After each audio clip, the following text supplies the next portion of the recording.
Okay, hello everyone. Shalom. This is the Israeli-Palestinian Confederation simulation. We are simulating how a common government for the people of Israel and Palestine could work and make peace. We are honored here to have Professor Noam Chomsky to be with us during the simulation. The Israeli-Palestinian Confederation simulation, it will demonstrate what we believe is the best path to make peace between the Israelis and the Palestinians. It would be a common government for the people of Israel, the West Bank, Gaza, and Jerusalem, based on secular democracy that is equal to the Palestinians and the Israelis. We will show today what we think is the possibility that this government could have to be a game changer. So that it is clear, we are not considering or we're not proposing the dismantling of the Israeli or the Palestinian governments. We are thinking of creating a common government that will work separate and independently of the Israeli and the Palestinian government, and will be in competition with both governments, but will work together with them. My name is Joseph Avasar, and this is my email, josephavassar@gmail.com. This is our website. It's in 3 languages. It's in Arabic, Hebrew, and English. If you look at our English portion and click on the Constitution, you will be able to read the entire Constitution. We are showing you part of the Constitution today, but you'll be able to read the entire Constitution that explains what this government is about, how it will be created, that it will be a secular government with 3 branches: the legislative, which is the parliament, the executive, which is the president, and the judicial, which will be judges, both as equally for Israelis and Palestinians together on an equal basis. The Constitution explains how this government will function and how it will relate and what jurisdiction it will have in relations to the Israeli and the Palestinian government. You can also go to the frequently asked questions, which explains the Constitution in a more question and answer format. While you're there, you can also look at the homepage and sign up for our essay competition, which is basically, it has a $500 winning for the person who writes the best essay regarding this simulation. Not this simulation, not only this simulation, but other simulations that we've done in the past. The $500 Ruth Chapin essay competition is in honor of Ruth Chapin, who just passed in April of this year at the age of 90. She was a very strong supporter of the Confederation. She was also a strong supporter of the simulation. In fact, she and Dan helped tremendously in creating the simulation. Dan is here, her son is with us today. He's helping with the simulation. So the deadline is August 31st. We are honored to have here today Noam Chomsky. Noam Chomsky is a professor that teaches analytic philosophy and cognitive science at MIT and the University of Arizona. He's the author of more than 150 books on topics such as linguistics, war, politics, and mass media. He has written substantially on Israel, Palestine and was denied entry to the West Bank by the Israeli authorities. The New York Times Book Review described Mr. Chomsky as the most widely read voice on foreign policy on the planet. The Guardian described Mr. Chomsky. Chomsky ranks with Marx, Shakespeare, and the Bible as one of the 10 most quoted sources in the humanities. The simulation today will last 120 minutes. We will have several segments in the simulations. In each segment will last between 5 and 10 minutes. We will introduce the portion of the Constitution, and we will also introduce legislation. In each simulation, in each segment, we will ask you to vote, and we will ask Mr. Chomsky to comment on what we have just done. We are basically pretending to be an Israeli-Palestinian common government with a parliament, and we are voting on legislation, on a constitution, and we are asking Mr. Chomsky to opine. After we have those several segments, I will have a conversation with Mr. Chomsky for a few minutes, and then the audience will have an opportunity to ask Mr. Chomsky questions. I would ask that you would try to focus on what was shown you here today when you ask Mr. Chomsky your questions, but of course you can ask any questions you want. And then we'll have closing remarks, and I will tell you about the new speakers we have in the new simulations. Mr. Chomsky, is this format acceptable to you?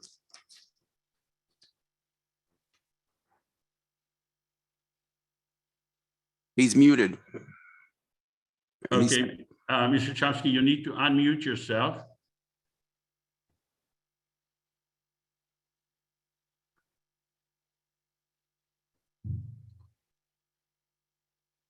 Mr. Chomsky, is this format acceptable to you?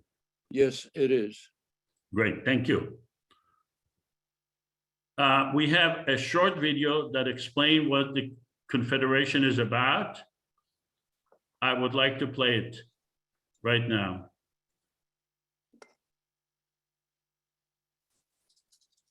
It's only The conflict between Israelis and Palestinians has endured for generations. And instead of time healing the wounds, it's only caused the anger to fester and the violence to grow. But what if there was a way to alleviate the tension? Something that may not outright solve every problem, but at least create a forum that encourages a peaceful compromise. Welcome to the Israeli-Palestinian Confederation, a common third government between the Israeli and Palestinian citizens, specifically designed to foster peace, tolerance, and economic prosperity between the two nations. Here's how it works. First off, both Israel and Palestine will keep their respective governments. Israel's Knesset and the Palestinian National Authority will remain unchanged. The Israeli-Palestinian Confederation, IPC, will be a third entity acting as a unifying agent between the two. The IPC will comprise 300 parliament members elected from 300 districts in Israel, the West Bank, and Gaza. Above them will preside a president and vice president, one Israeli and one Palestinian. In order for the IPC to pass a law, it will require a 55% majority from its Israeli representatives, as well as a 55% majority from its Palestinian representatives, thereby preventing either side from monopolizing the legislature. Of course, the IPC won't undermine the political power of either the Israeli or the Palestinian government. At any time, Israel or Palestine may veto a law passed by the IPC. If neither side vetoes, the law is passed. And the two nations are another step closer to resolution. Please help us make this a reality. The Israeli-Palestinian Confederation. We might speak different languages, but we all mean the same thing. The simulation objective is to demonstrate how the Israeli-Palestinian Confederation, a common government, could make peace between the Israelis and the Palestinians, but not only between the Israelis and the Palestinians, but also with its neighbors, such as Lebanon, Syria, Iran, and other countries. We're not here to have a historical review of the conflict. We're not here to blame one side over the other. We're not anti-Israel or anti-Palestinians. We are here to make peace. Mr. Chomsky is not a representative of the IPC. He was invited for the purpose of opining and telling us what he thinks about what we are doing. Hopefully, he will say that we are doing some good things, but he's not the speaker. We are pro-peace. We have our own narrative. We do not follow the Israeli narrative or the Palestinian narrative. We are, for the purpose of this simulation, a common government for the whole area of Israel, the West Bank, and Gaza. And we are going to have our own narrative, not the narrative of the Israelis or the Palestinians necessarily. We do not preclude other formulas for peace. We believe that our formula is the best formula because it provides an option for peace, and it also provides options for other formulas for peace. So if we are the parliament, we can adopt every option for peace, including 2 states, 1 state, or any other formula for a confederation. Just wanted to let you know that we had some disruptions in the past. If for some reason we have to go off the air, please use the same link to return within 5 minutes. We are proposing legislation in this simulation. The legislation we are proposing is for demonstration purposes only. We are not really the common government. We are not really the parliament. We are just showing you how it could work if there is a common government. What we'll show you is the tip of the iceberg. We are limited by time, so we can only show you 2, 3 legislation and a portion of the Constitution. We can show you a lot more, but we are limited by time. So what we show you is just the tip of the iceberg. We're asking for you to look at the big pictures, try to suspend reality, not argue about technical issues. And we're also asking you to refrain from comments. If you want to comment, please use the chat feature. The chat feature is a very powerful feature. Whenever you want to comment, you can send a chat message to everyone and they can see it simultaneously with the simulation. But you can ask questions. Questions are okay. In fact, they are encouraged. What is the difference between a question and a comment? If I show you a picture of an airplane and I say, here is an airplane, and you say to me, Joseph, how does this thing fly? That's a question. It's legitimate. You're okay to ask a question. But if you say, I will never board an airplane because airplanes cause pollution or unsafe, that's a comment. Use your comment for the,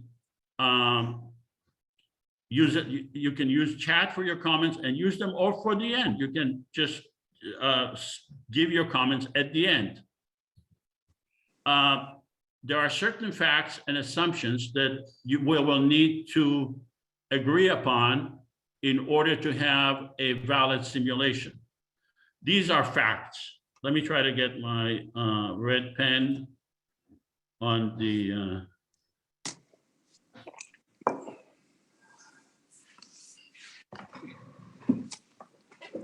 okay.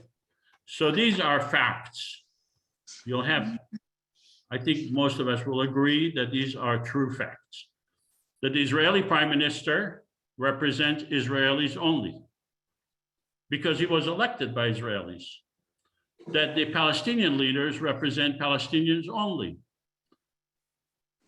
But I don't think that any of you will argue with these facts. Some of you may, but we'll have to accept those facts as facts. I think that we all agree that those are facts. Joseph, just one question. I think I asked that question last time around. Do I also represent the Palestinian Israeli citizens? Because Israel has. Is this Emmanuel? Yeah, it's Emmanuel. Yeah, you are the Israeli prime minister. You represent the Israeli people. The Israeli people, which include Palestinians who live in Israel and are Israeli citizens. No, you were elected by the Israeli people. You were not elected by the Palestinians. You do not represent the Palestinians. He means Palestinians who are Israeli citizens. Citizens. You are 20% of the population of Israel are Palestinian. Yeah. Palestinians. Okay, so they are Israeli citizens, and they also voted for me. Right. So you represent them. Yes. Okay. They represent Israeli citizens. Yes. Okay. Now we will have to assume. I'm asking you to accept these assumptions as facts. These are not true facts, but for the purpose of the simulation, please accept those assumptions as facts. And then at the end, you can attack those assumptions. You can say, Joseph, these assumptions are completely unreasonable. But for the purpose of this simulation, I'm asking you, please accept them as facts. The first fact is that we had an election. Do we have an online election platform in place for the whole people of Israel, the West Bank and Gaza and Jerusalem, 14 million people. The country of Estonia does its election completely online. Many cities do their elections online, many municipalities, banks, etc.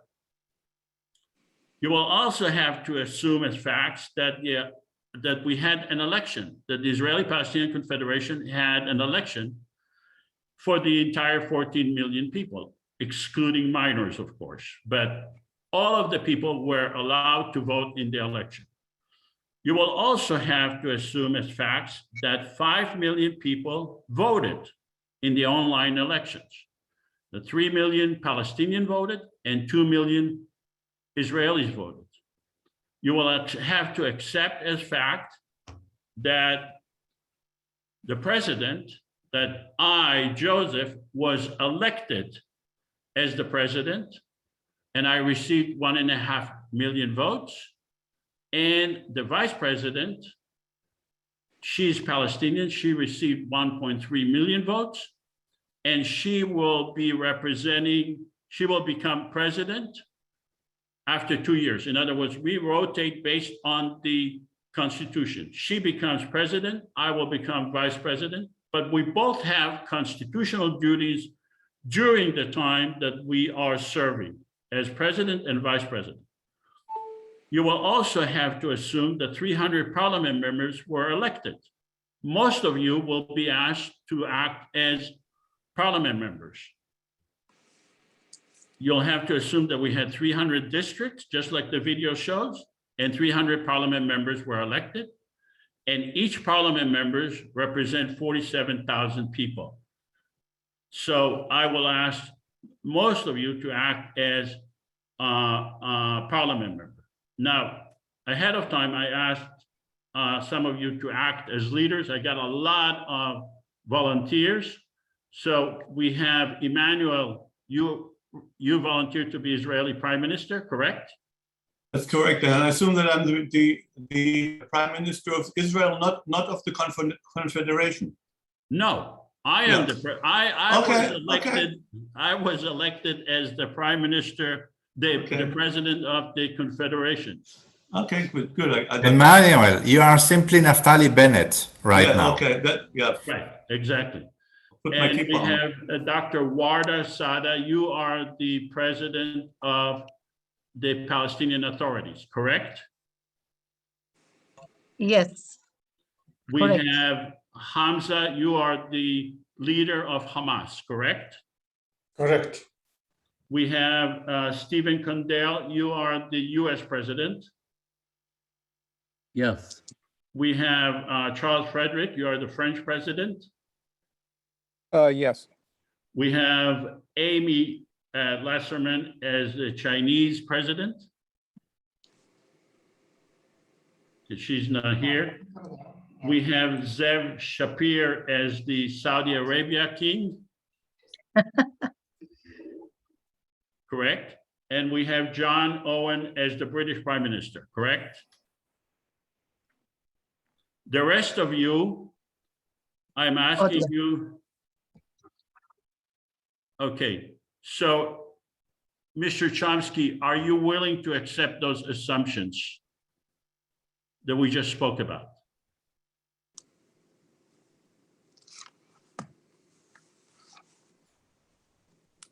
For the purpose of the simulation. Mr. Chomsky, are you willing to accept those assumptions? For the purpose of the discussion, I will accept the assumptions. Terrific. Are the audience, is any of you not willing to accept those assumptions? Because the entire simulation is based on acceptance. If you are not willing, just chat that you are not willing and you'll be observing. Now, I will be asking the rest of you to act as either Israeli or Palestinian parliament member. So you'll have to choose your nationality. If you are Israeli or Palestinian. So if you're a Palestinian, try to put a PA in front of your name. If you're Israeli, put an IS in front of your name. The way to do it is right click right next to your name. If you're a Palestinian, put a PA. If you're Israeli, put a IS. If you don't know how to do that or it's hard, let us know and Dan will change your, will give you an initial in front of your name. So, so I'll just go through. Mr. Chomsky, could you also become a parliament member, either Israeli or Palestinian? It would make it more interesting if you choose to be, but you don't have to. Either Israeli or Palestinian, because we are going to be asking you to vote. So all of you will have to, if you choose. So I see Asim, you are Palestinian. Yes. A U.S. citizen. Okay, Ahmed. Not either Palestinian or Israeli. Are you Israeli or Palestinian, Mr. Chomsky? I'm a citizen of the United States, neither Israeli. Okay, but for the purpose of the simulation, are you willing to be Israeli or Palestinian? I cannot choose since I'm. Okay, you can decline to choose. Rochelle, Cleaver, Ahmed El-Samiri, Alfred Van Bergen, Bernice. So I'm not going to go name by name, but you can chat or you can just holler and say who you want to be, and then we'll change your name. Hi, Dan. I'm Palestinian, as usual. Thank you. Okay, I can't do it on the mobile. Thank you. I'm Palestinian. Okay. So Dan, please change their names to. Okay, so now you remember, if you're Israeli or Palestinian, you represent your district only. You don't represent the whole nation of the Palestinian people or the Israeli people. You only represent your district. Remember one more thing, that it may be a mixed district. Your district may be both. Your constituents may be both Israelis and Palestinians. What I am asking you is to be intellectually honest and to decide, is your district, let's say if you're from Gaza, it's exclusively Palestinian, but if it's from Jerusalem, it could be a mixed district. So just decide in your own head, are you Israeli or Palestinian? Is your district exclusively Israeli or Palestinian? or is it mixed? So, Yeah, get it. okay, so the first order of business we have is the Constitution. I'm going to read the Constitution. It's a short version of the Constitution. After we read, we vote on the Constitution, and then we will ask Mr. Chomsky to opine on the Constitution. And we'll have, we will read it. You'll have an opportunity to ask questions. We will vote, and then we'll ask Mr. Chomsky to opine on the Constitution. Constitution. We believe that Palestinians and Israelis are entitled to equal rights under the law and guaranteed human rights and freedom. The Israeli-Palestinian Confederation does not intend to supersede or supplant the Palestinian or the Israeli government, not to abrogate or undermine any agreements between those governments. In other words, we are not here to dismantle those governments. They can agree to whatever they want between themselves. We're not here to undermine any agreements between them. We recognize that the government of Israel is the legitimate government of the Israeli people, and the government of Palestine is the legitimate government of the Palestinian people. Our purpose is to resolve conflicts and to expand the relationship between the Palestinian and the Israelis in a fair and equitable manner. We believe in equal rights under the law, guaranteed human rights, and freedom for all. We voluntarily, and this is important, we voluntarily give the legislator and the government of Israel and Palestine veto power over legislation we pass relating to the sovereignty of those nations. This is an important clause in the Constitution. You need to remember that.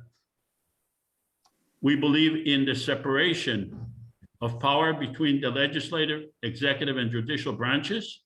We believe in the creation of a secular government for the people residing in Israel and Palestine. We believe in having a separate judicial branch relating to the Israeli-Palestinian legislation with Israeli and Palestinian judges with a system to avoid biased decision based on nationalities. Now, I see some of you raise your hands, but I don't really have a good view. So if you have some questions, this is the time to ask a question about the Constitution. Just holler your question because I cannot.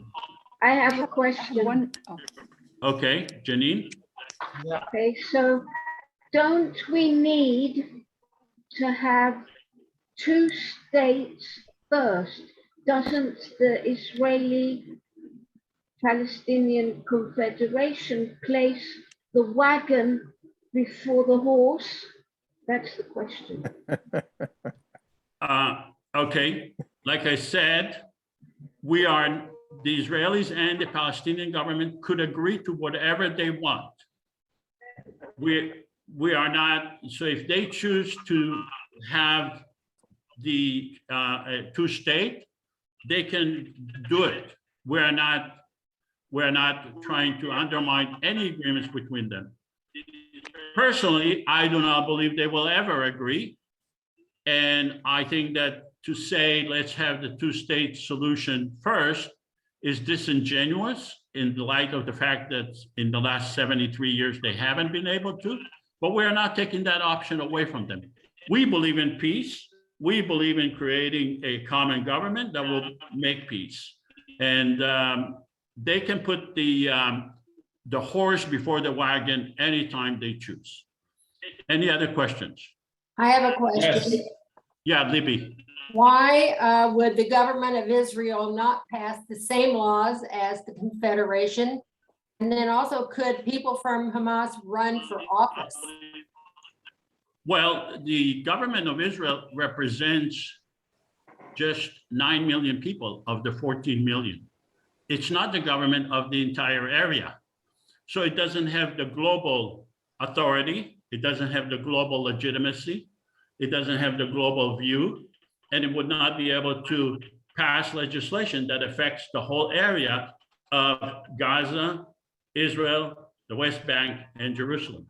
Now, with regard to your question about, I think you asked about Hamas. Any person, whether it is Israeli or Palestinian, who believe in this Constitution can run for the and become a parliament member and can run as long as he accepts the Constitution. However, they cannot be in both governments. An Israeli, they can only be in this, if they are chosen, they cannot be in either the Israeli or the Palestinian government, because that would be a conflict of interest. Any other questions? Yeah, got a couple. Hello? Yes. About administering the elections, do we need to be more concerned about how it's going to be done? Who's going to do it? Physical threats to the people? The administration will be done by the organization that it puts it together. In this case, our organization puts it together. We will administer it. We will hire reputable organizations from all over the world to make sure that it is done in an honest and fair way. And what was your other question about threat to other people? Yes. We don't really see the reason to threaten people who want peace. We don't, are you talking about threats from the government, from the Israeli government or the Palestinian government, or threats from individuals that would be objecting to this? In general, how the thing would be arranged, how we take care of such issues. This will be an online election. Okay, let's go to the next question. Yes, this is President Biden. Yes. So what are the biggest obstacles to creating this type of a super government? Well, it's not a super government. It has, it gives a veto power to the Israeli and the Palestinian government. So it's hardly a super government. But the obstacles are that people are not aware of it.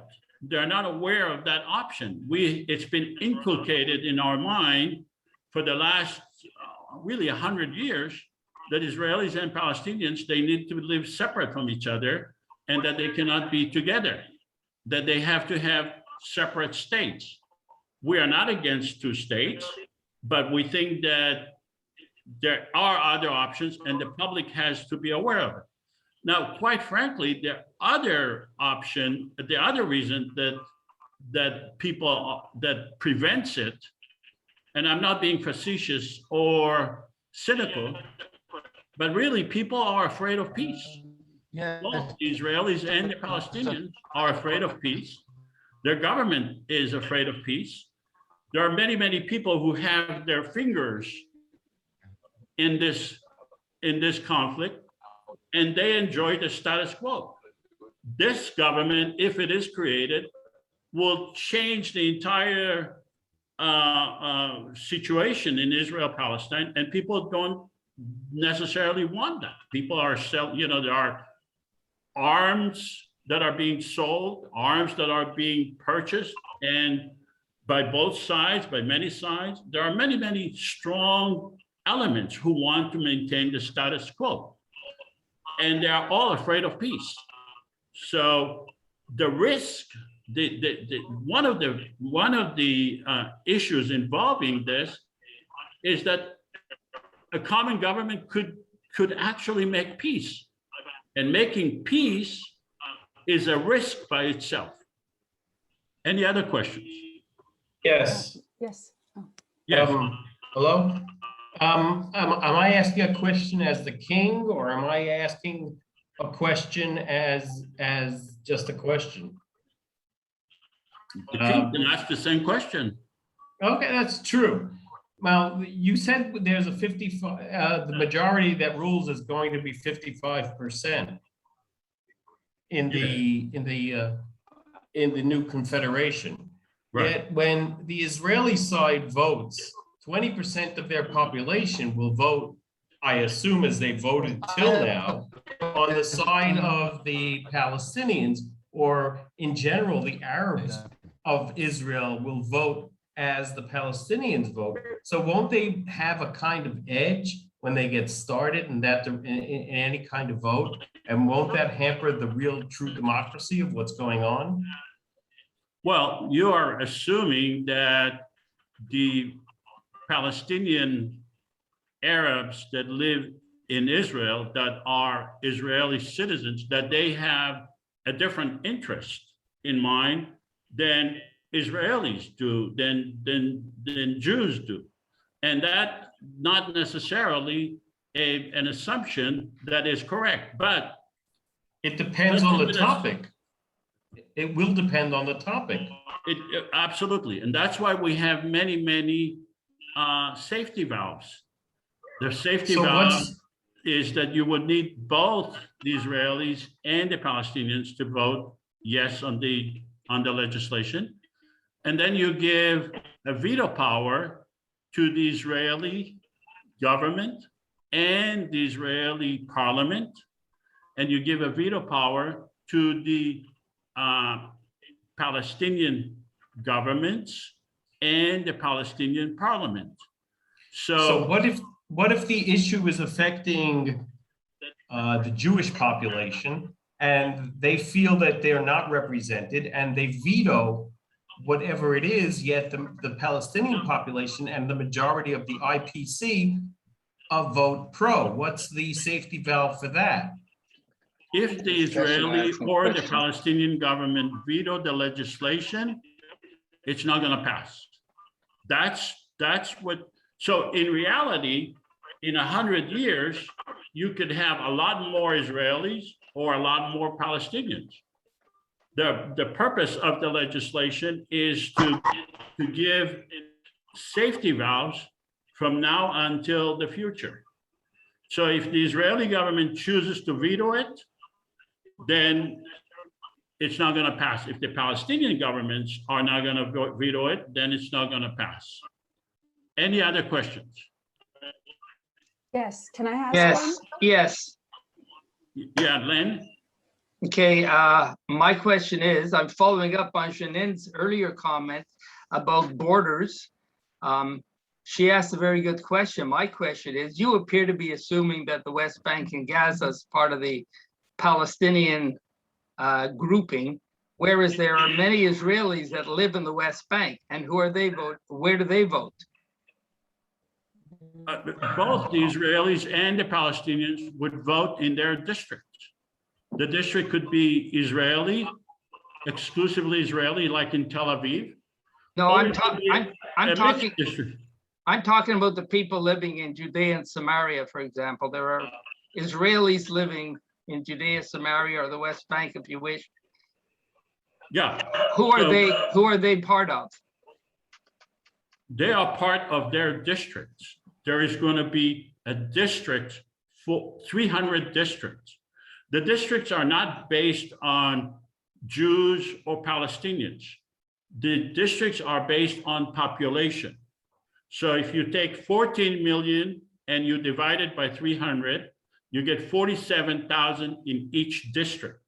That district could be Israeli or Palestinian. It makes no difference. They will have to choose one person. Let's go to the next question because we need to take a poll. I just have one question. Yes. About the Constitution. I don't see a language, like I would suggest that it should be Hebrew and Arabic, that everybody should learn both, like Canada. Everybody in Canada speaks, well, mostly French and English. Yeah. So language isn't mentioned. Yeah. This is a short version of the Constitution. Okay. Okay. If you go to the website, you can read it in 3 languages. Okay.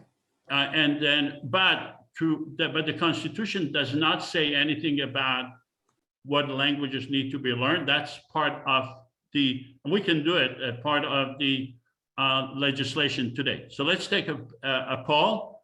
Dan, can you run the poll? And I'm going to ask, so the poll is regarding ratification of the Constitution. First, I'm going to ask the Palestinian parliament members in the parliament, do you support the Israeli-Palestinian Confederation Constitution? Please vote.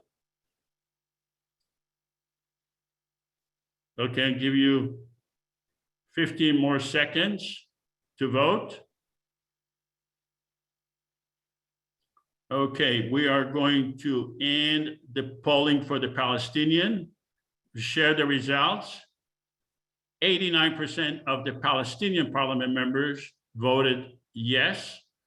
Can we go now and have the Israeli parliament members vote in the Palestinian. Israeli parliament members, please vote.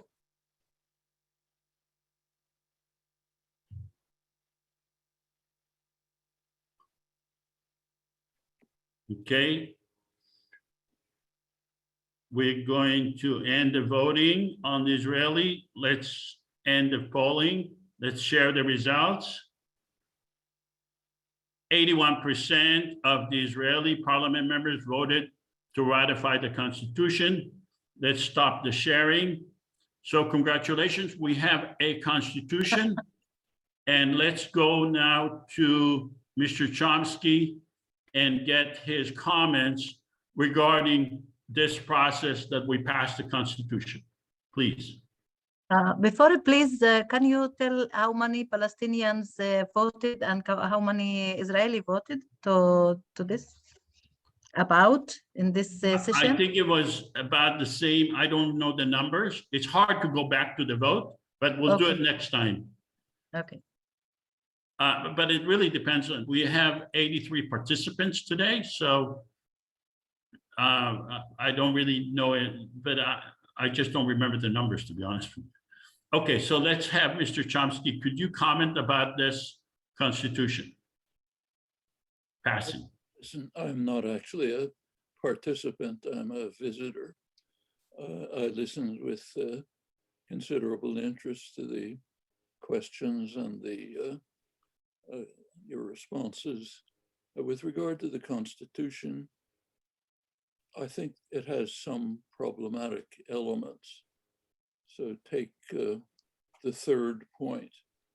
We recognize that the government of Israel is the legitimate government of the Israeli people, and the government of Palestine is the legitimate government of the Palestinian people.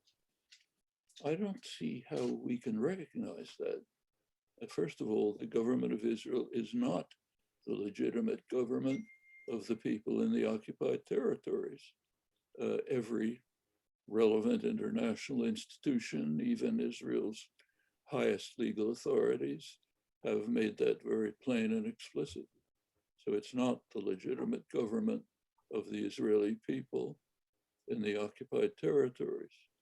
With regard to the government of Palestine, there isn't any.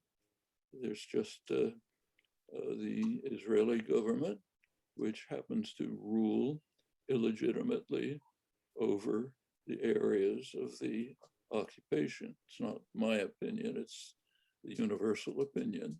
International Court of Justice, the Red Cross, which administers the Geneva Conventions, Israel's top legal authorities, Theodore Meron, and as far as I know, there's no question about this. So I don't see how we can recognize the government of Israel as the legitimate government of the Israeli people. And I don't see how we can recognize the government of Palestine as a legitimate government of the Palestinian people when it doesn't exist.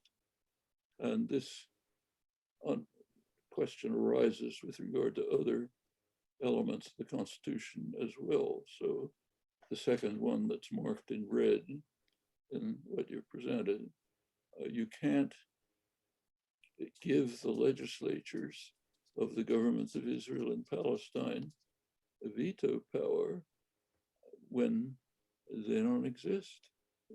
Israel, the Israeli government is not the legitimate government of the Israeli people, and there is no Palestinian government, just a system which does not have, hasn't been unelected except in January 2006 when an election, we're not supposed to talk about the historical facts, so I won't bring it up, but that's the last legitimate election. And of course, Israel and the United States rejected it. The other question I have about the Constitution is basically what's omitted Sorry, if you can't hear me, I'll try to say it again.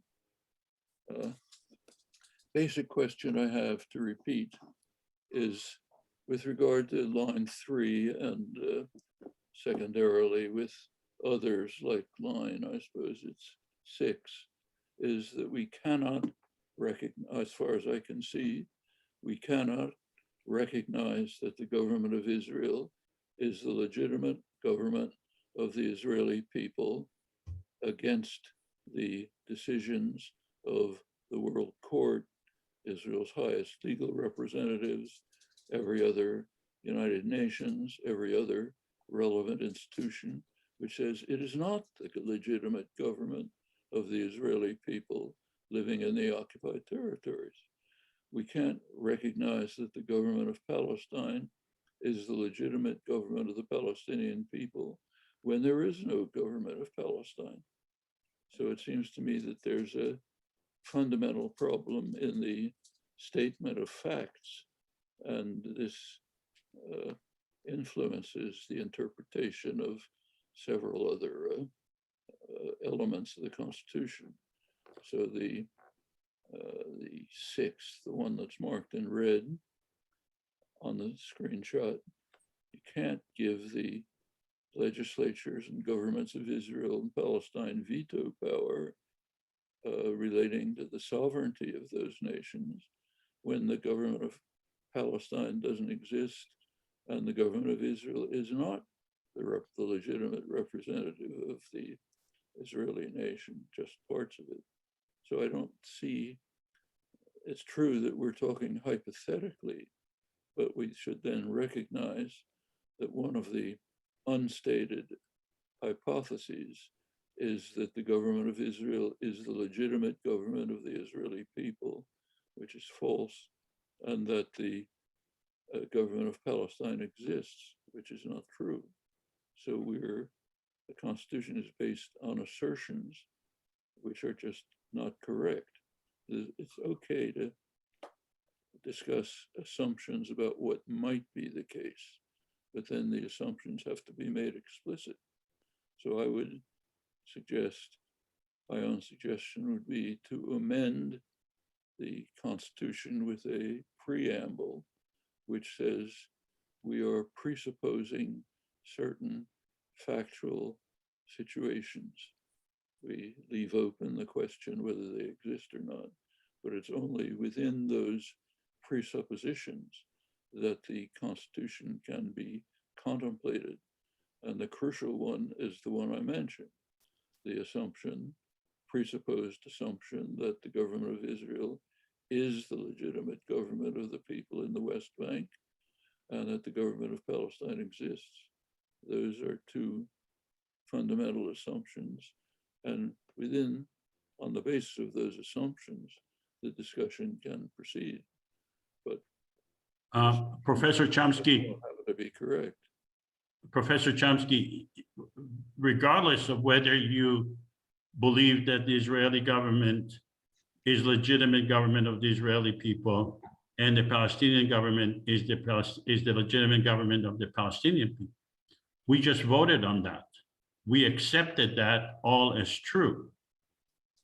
So there may be, the American government or you may not agree with it, but we have already passed this.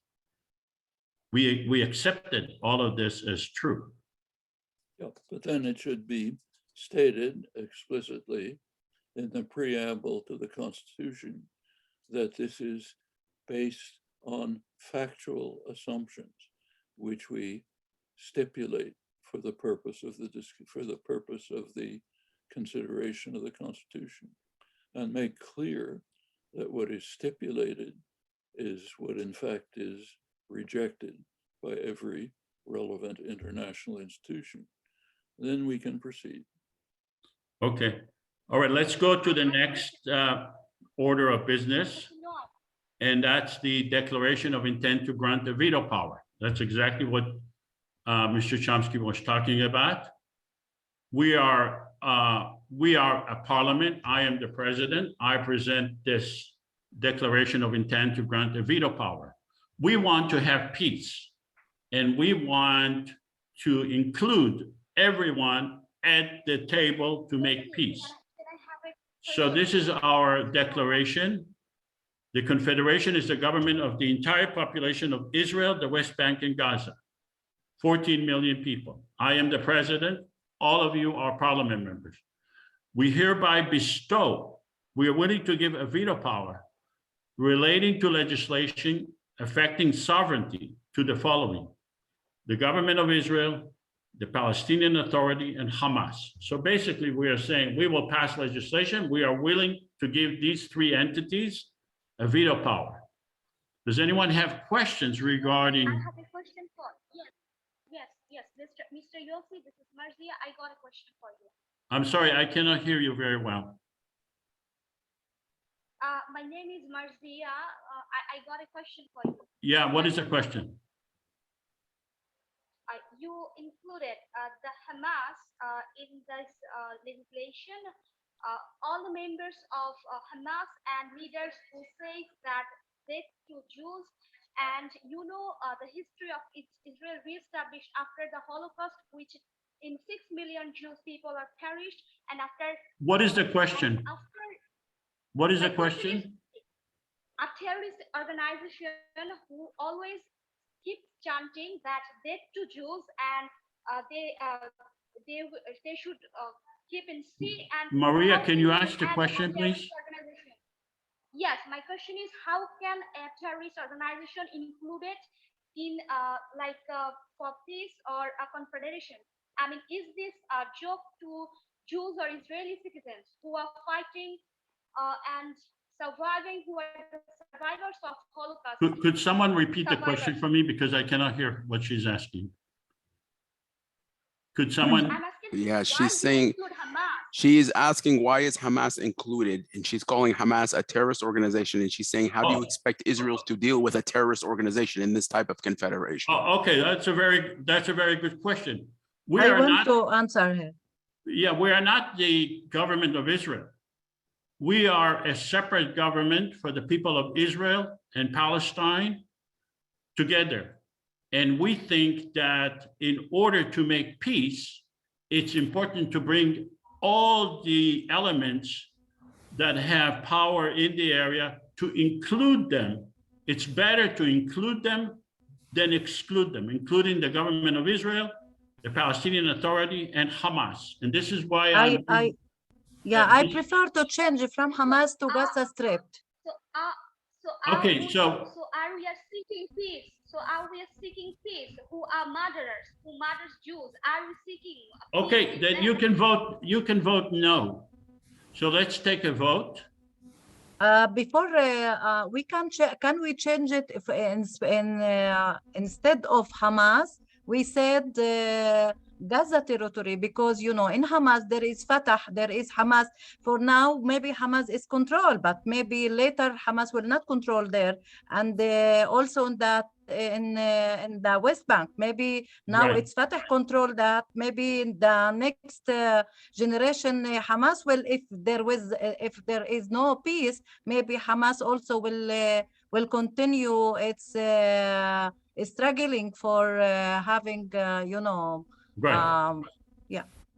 I prefer not the Palestinian Authority. Okay, but Hamas, you are, West Bank. I'm sorry. You are a Palestinian president. You're not here to vote. You're not a parliament member. We understand your position, but you are a different government.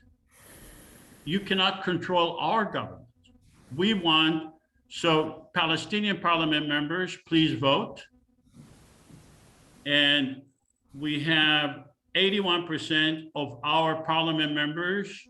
I'm sorry, it's now even, okay. So I'm gonna end the polling.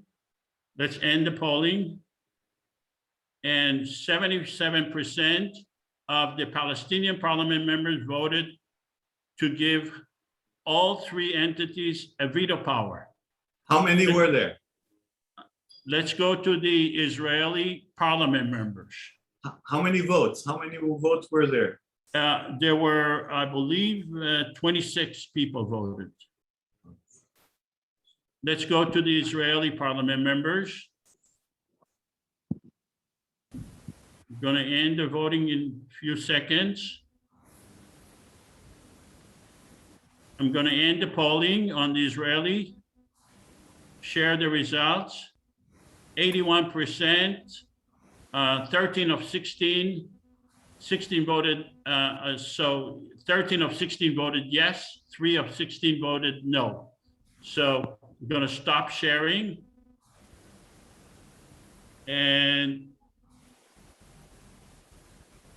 we are going to ask Mr. Chomsky opinion regarding, you have to remember, we are a parliament. We choose what we want to choose, and you have to opine on what we have just done. Mr. Chomsky. Basically, the same problem as before. The declaration of intent has unstated presuppositions, which should be made explicit.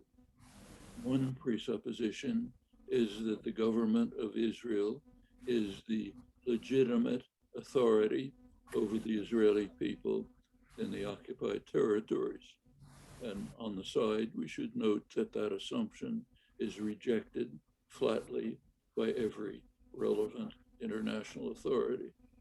Second assumption is that the Palestinian Authority is the legitimate representative of the Palestinian people. I don't think there's any basis for accepting that. So but whether you accept these assumptions or not, they should be made explicit, because you can't, it's impossible to vote yes or no without accepting these assumptions. And if you don't accept them, you can't vote either yes or no, just as a matter of logic. Mr. Chomsky, are you saying that we are not allowed to accept or reject our own assumptions, that we have to abide by how other organizations around the world, that we do not have our own destiny to decide what to accept or reject? The point is that this declaration already accepts something, and what it accepts has to be made explicit. It accepts the assumption that the government of Israel is the legitimate government of the Israeli people in the West Bank. It accepts the assumption that the Palestinian Authority is the legitimate representative of the Palestinian people. Those are two factual assumptions. It's not a matter of waiting for somebody else to pose something. These are the assumptions that are presupposed by the intent to veto. And my suggestion is these assumptions should be made explicit instead of being left as presuppositions. Once they are made explicit, we can then ask whether they're correct. And I think there's overwhelming evidence that they are not. But at least they should be made explicit. So in response to your question, it's not a matter of waiting for someone else to make a decision. The whole procedure here is based on decisions. It's based on factual assumptions. Again, that the government of Israel is the legitimate government of the people in the occupied territory, Israelis in the occupied territories. But that's not what we are assuming. You keep saying that. We are not assuming any legitimate government to be in the West Bank or in Israel or in Palestine. What we are saying is that it's the legitimate government of the Israeli people. And the Palestinian government is the legitimate government of the Palestinian people. We are not talking about the West Bank, Israel, Gaza, or Jerusalem. Well, here's just a simple point of logic. We recognize that the government of Israel is the legitimate government of the Israeli people. Therefore, it is the legitimate government of the people living in Ma'ale Adumim, and of the Israeli settlement at Hebron, and of the settlements in the Jordan Valley. It is asserting that the government of Israel is their legitimate government. And I don't see how we can accept that. So if you are an American living in China and you've been arrested and you go to, and you say, my government is the American government, and they say to you, not here. Yeah, what you are saying in the Constitution is that the government of Israel is the legitimate government of the people of Ma'ale Adumim. No. Yes. I'm sorry, that's not what it says. That's what you are, that's what you are misinterpreting. No, the Israeli government could be legitimate to the people, not to the, not to it. You add a location to it in order to, quite frankly, delegitimize the Constitution. Without it, you cannot delegitimize it.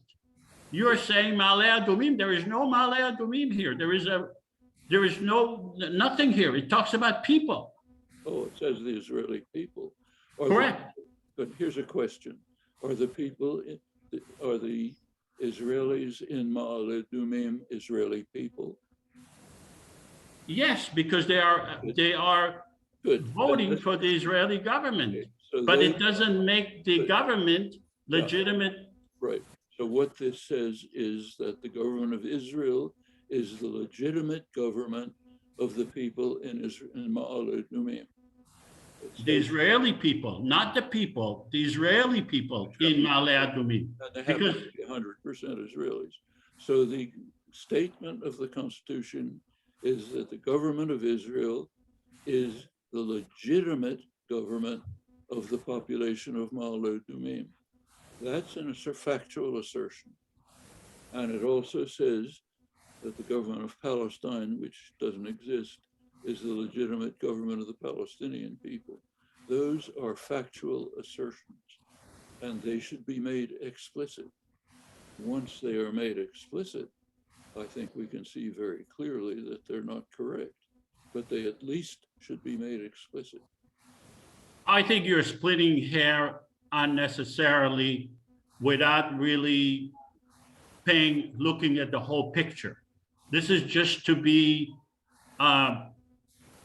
against something for the purpose of being, a government could be legitimate for the people, even if they do not reside in an area in which that government has jurisdiction. It's legitimacy to the people, not to the location. The people have to live somewhere, and the people living in Ma'ale Adumim are living in occupied territory where the government of Israel has no legitimate authority. None. Okay. We're not going to argue. Let's go to the next legislation. The next legislation is declaration of peace. Our goal is to be a shining example for peace and tolerance. We believe in the respect for all people, regardless of religion or gender. We are committed to protect all people of all religions and to value the sanctity of life. All people are equal. All religions are equal. The practice of religion is voluntary and shall not be imposed. The land belongs to no religion, and no war shall be imposed on the count of religion. We encourage all governments of the world to adopt this resolution. Does anyone have questions regarding this declaration of peace? Yes, I have a question, please. Yes. To the second point, is it possible to add also ethnicity and sexual orientation?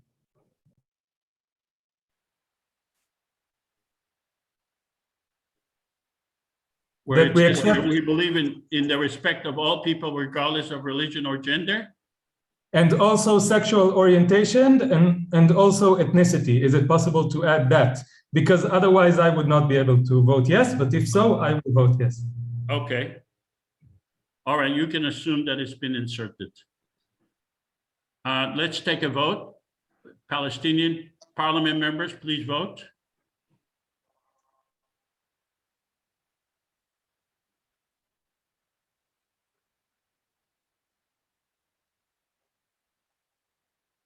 I'm going to end the polling. Share the results. 90% of the Palestinian parliament members voted in favor of this legislation, this declaration. Let's have the Israelis, that's 19 out of 21. Let's have the Israeli parliament members. Please vote. 10 out of 12, okay, let's see, there's more. Let's share, end the polling. Share the results. 16 out of 18 people voted yes, 89%. Let's end the polling. And now I'm going to ask the Israeli Prime Minister, Mr. Prime Minister, it says here, we hereby submit this declaration to you and ask you to make the same announcement. Are you willing to do that? Israeli Prime Minister. Yeah, I'm afraid not. Sorry. Some aspects here that that are not acceptable to a considerable part of the Israeli people, as sad that may be, but it unfortunately it reflects the situation today. Okay, so, what part is not acceptable? First of all, I don't think that the rabbi in my country will accept the fact that all religions are equal, and that there was another thing. That land belongs to no religion. Also, the all people are equal is a very problematic clause, which we have specifically avoided to relate to in our own constitutional documents. So I cannot vote for this. Okay, you're not given the opportunity to vote. We are asking you. I'll veto it. If you're not even given an opportunity to veto it. This is our declaration. Your people vote for that. Okay. Yeah. We are asking you to declare the same thing. You cannot veto our declaration. This is not doesn't violate your sovereignty. I'll take it under advisement. I will not make the same declaration. I'll consider to make parts of it, but not this declaration. Okay, so what part are you objecting to? As I said, first of all religions are equal, all people are equal. The way these are phrased are by themselves it's not sufficient. It's not acceptable. All right, let's go to the Palestinian president. Are you willing to make the same declaration? Yes, I believe that my country should treat every person, every resident in this country, was it a Palestinian or Israeli even, at the same time. I'm welcoming this declaration because no difference between the people, was it Jewish or Christian or Muslim, was it a man or woman or double, I don't know how to say it in English, lahtabim, and I think yeah, also religion is voluntary, and I can change my religion if I want, if I got married to somebody else and she or he from the other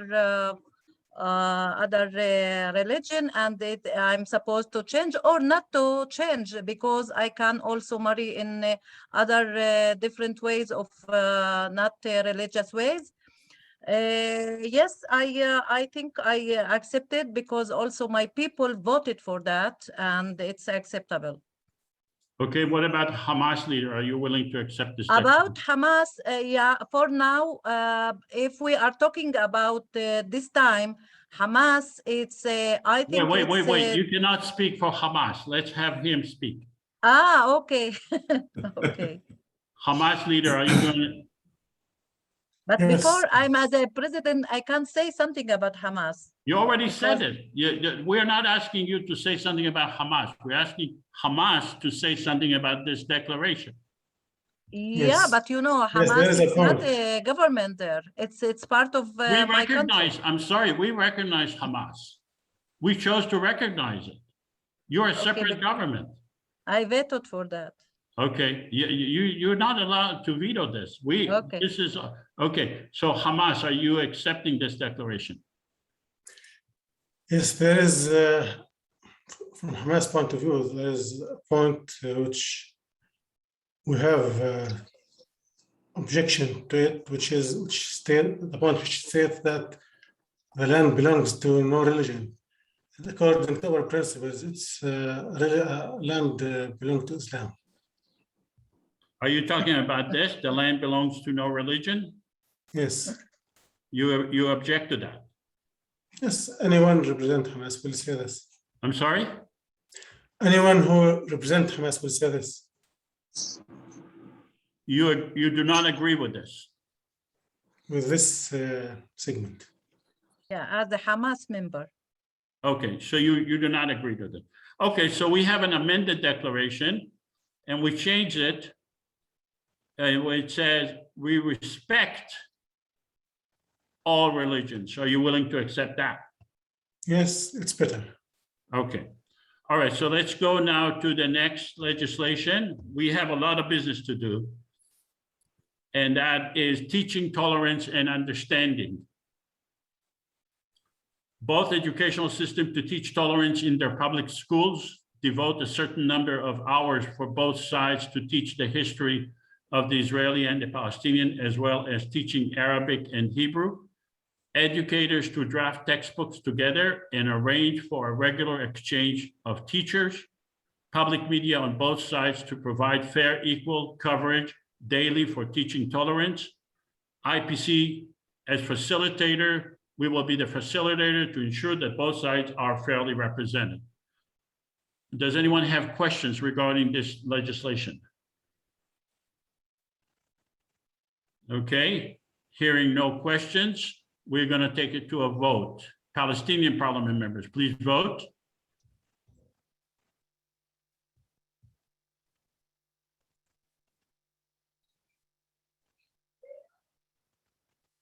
Okay, can you end the polling? 100% of the Palestinian parliament members voted yes. That's 23 out of 23. Let's have the Israeli parliament members vote.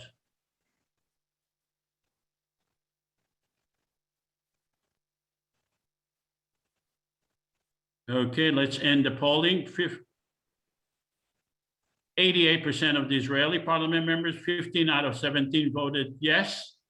Let's stop the sharing and let's have Mr. Chomsky opine on this legislation that we just passed overwhelmingly by the Israeli and the Palestinian parliament members in the separate government.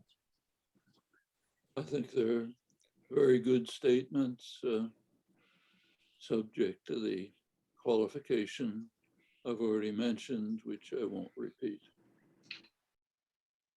So you would support this? I would support them with the qualification that I've already mentioned. Yeah, okay, terrific. So let's go to the next legislation. And that's a joint economic zone. A joint economic zone between Israel and Gaza.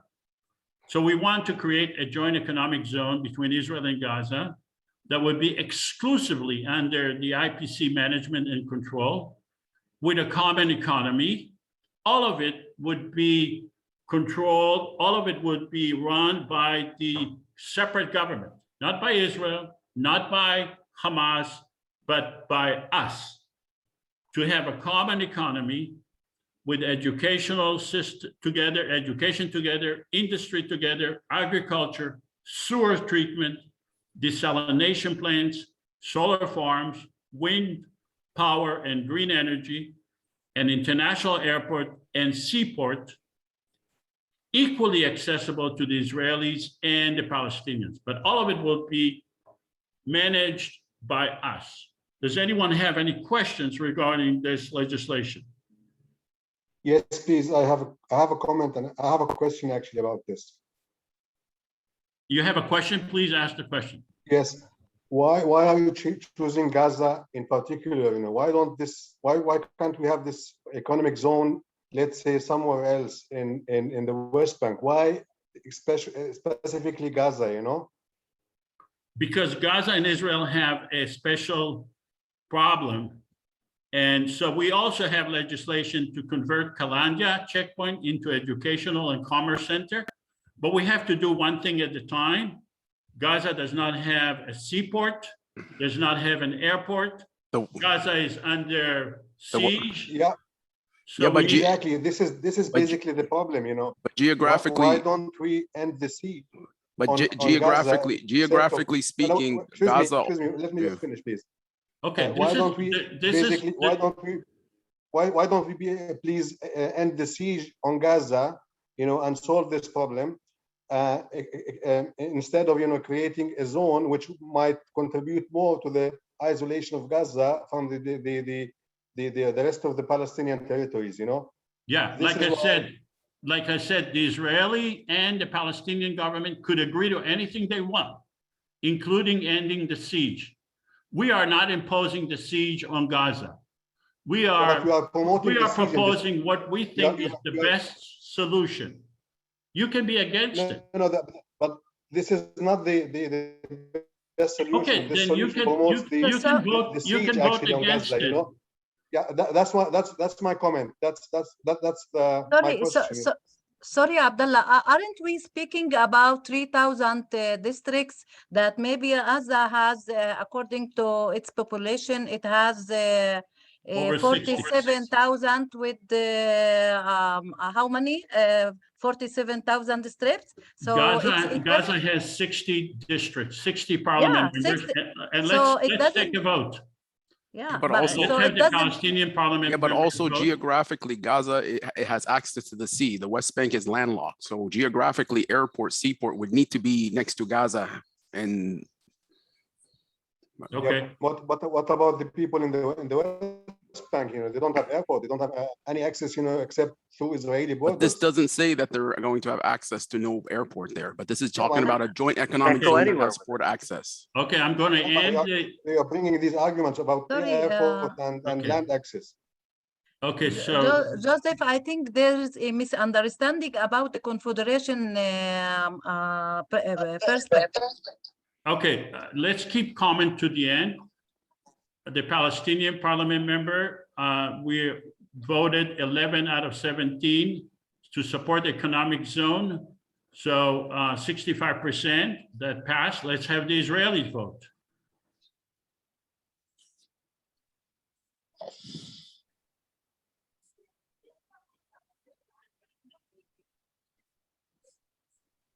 Okay, we're going to end the polling. 59% of the Israeli voted in favor of the joint economic zone.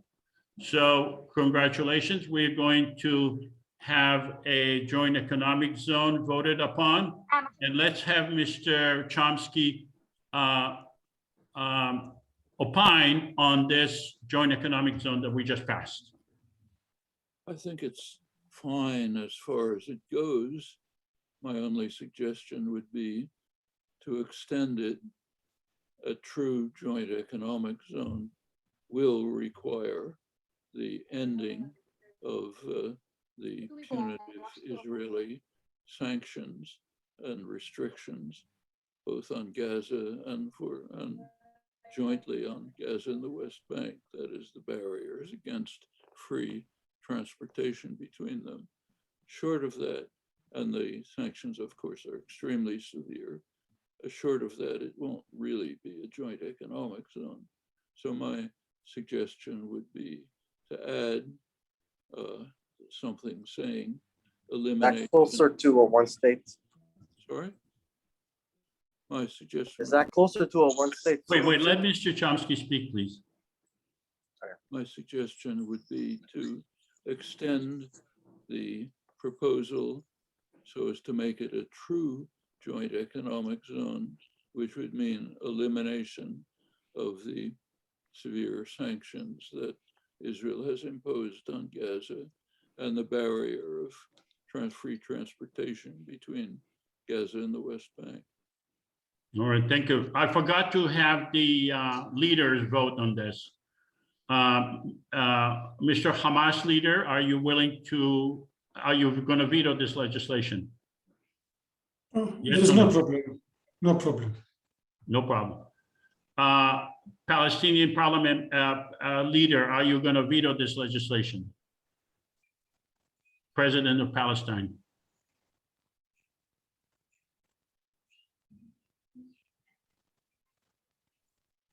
Dr. Warda, are you going to veto this legislation?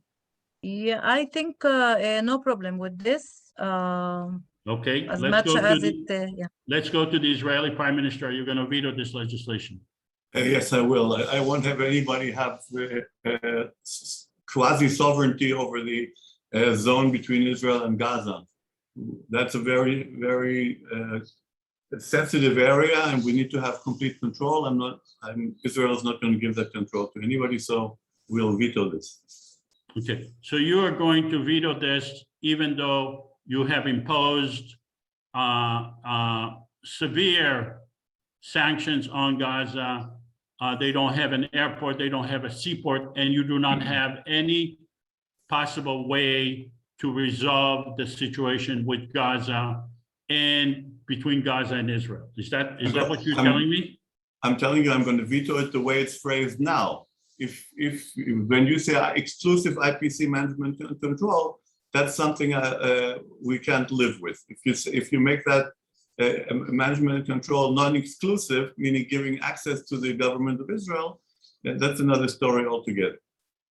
Yeah, but Hamas is not going to agree to that. Okay, so we'll have two against. That's one of those things.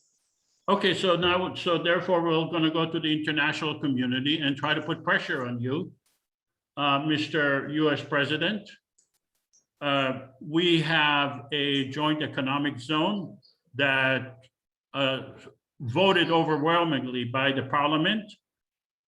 We have the French president, we have the Chinese president, the King of Saudi Arabia, and the British Prime Minister. Is any of you willing to put pressure on the Israeli Prime Minister to change his veto? Yes, the government of France will support this proposition. I think it would be very beneficial for Israel to come to some terms that removes this ongoing terrible situation that is viewed by the international community as unnecessary and extremely harmful. And it's harmful to the soul of Israel for this to continue the way it is. So are you willing to put some pressure on Israel in terms of sanctions against Israel if against the Prime Minister of Israel?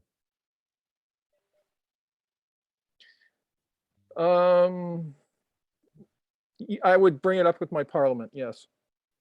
Okay, how about the US President, Mr. Biden?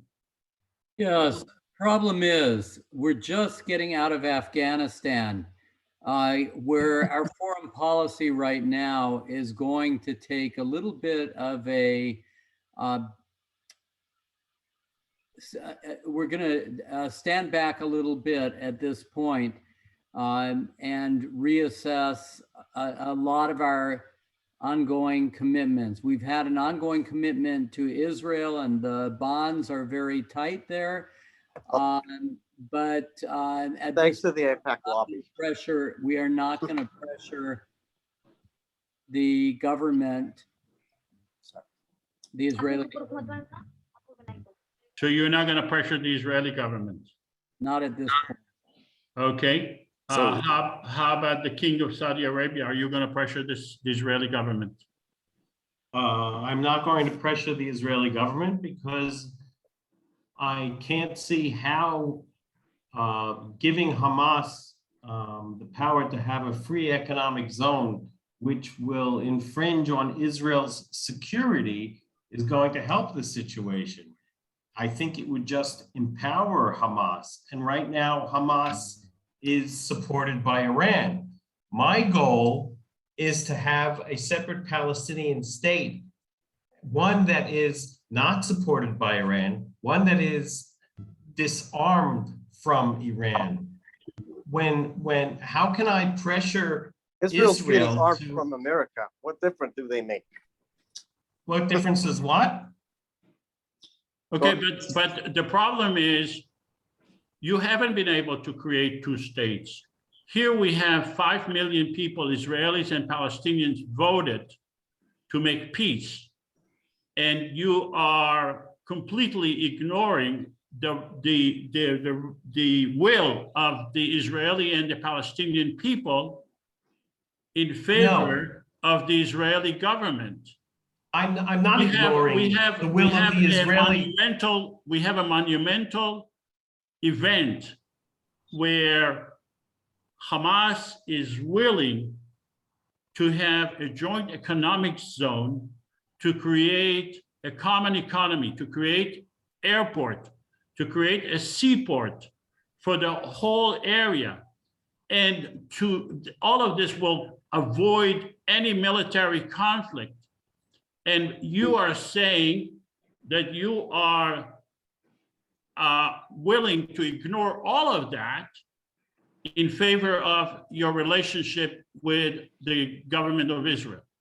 I don't have a relationship with the government of Israel. Okay. I have a relationship and an obligation to the Arab population of both the West Bank and Gaza. And I don't believe that. Wait.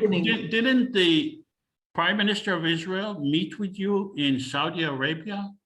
Yes. So you're saying you don't have a relationship? I have a relationship with him, but I don't have any obligations to him. My obligations. No, I'm not saying you have an obligation. I am saying you are ignoring the people of Gaza. I assume you are a Muslim. The people of Gaza are Muslims.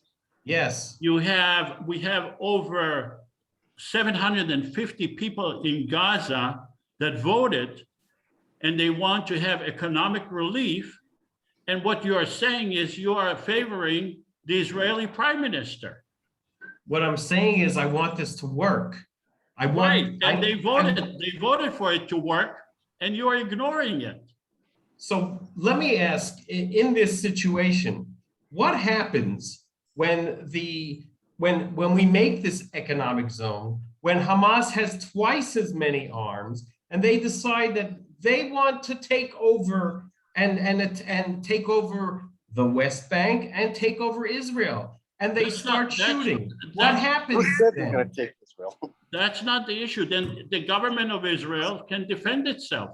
We are not. Yes, but do you know how many Palestinians and how many Israelis are going to die? How can we protect them all? That's my question, and that's my issue.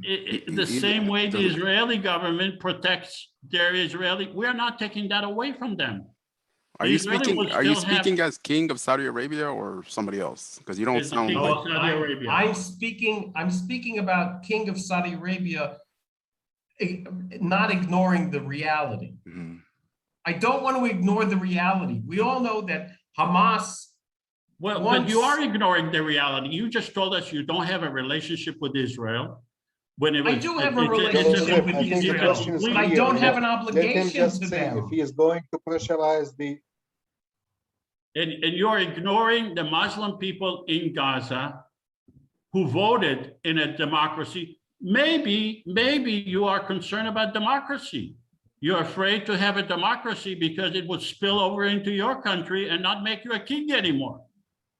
Could that be the reason? Joseph, this is actually off topic because this is not our discussion. Okay. Let's just move to the next topic. Well, it is the topic because we asked the government of the king of Israel. You started talking about democracy and export. Well, we are talking. That's the topic. Okay.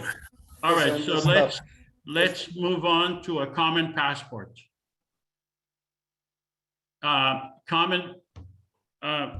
Well, let me see another thing that could help, and that is to get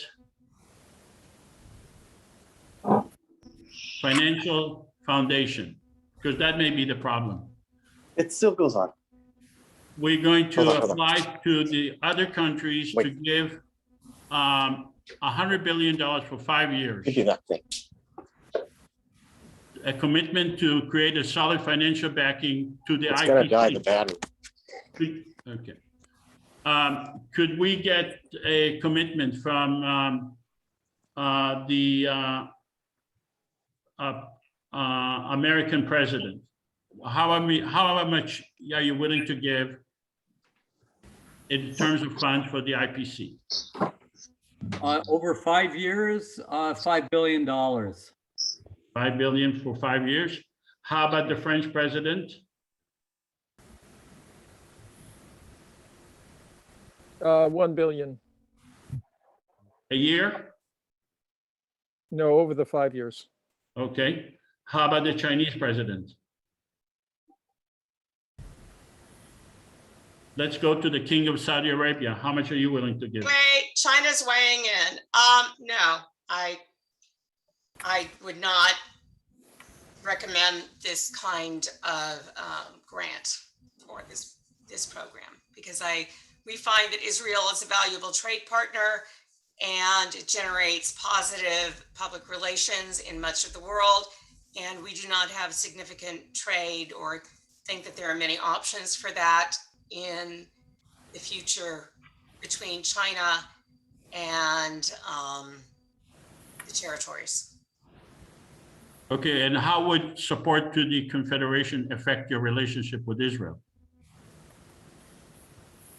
I think it would be negligible. I don't think it would impact trade one way or another, since both parties would have veto power. And while I'm enjoying the discussion, there is no advantage to China for supporting this. Okay, how about the King of Saudi Arabia? How much are you willing to give? I'm willing to invest $50 billion. And I have a great economic plan to do so. But by investing that money, I'll be owning part of my investment. Okay. And at the same time, supporting and creating a Palestinian economy that will be shared with Israel, that will rival the rest of the world. Okay. And how about the British Prime Minister, John Owen?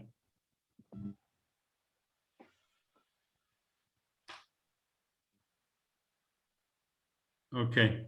I am going to stop sharing because we already almost and going to have a conversation with Mr. Chomsky, and then we'll go on to the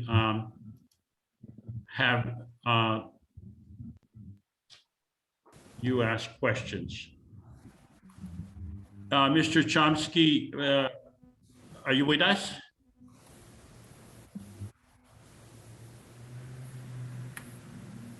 I think he disconnected, Joseph. Oh, he disconnected?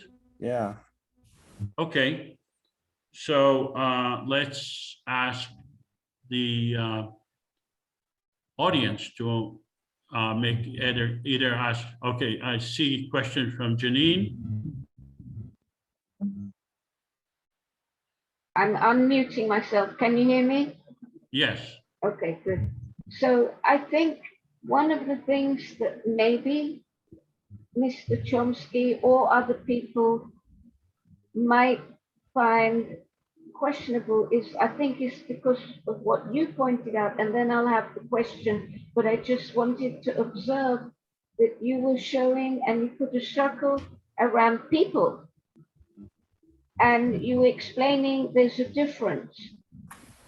And I think the question that I have is, in the future, maybe, can we put together an explanation, nationality, citizenship, statehood, country, location? We need to make a distinction because everybody gets confused.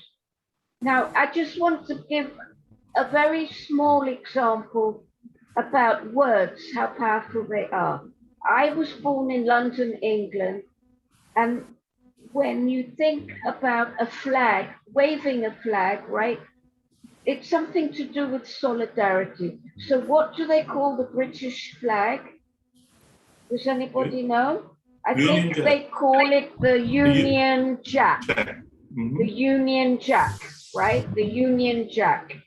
So the whole concept is unification. What brings people together? What is something that unites what? Not so much a country, but the people, right? Exactly. So I think that we need, in the future, to avoid problems with Noam Chomsky wanting to leave because he didn't think his voice was being heard, because he didn't understand the distinction. And I think that is something that we need to make clear. So my question is, can there be another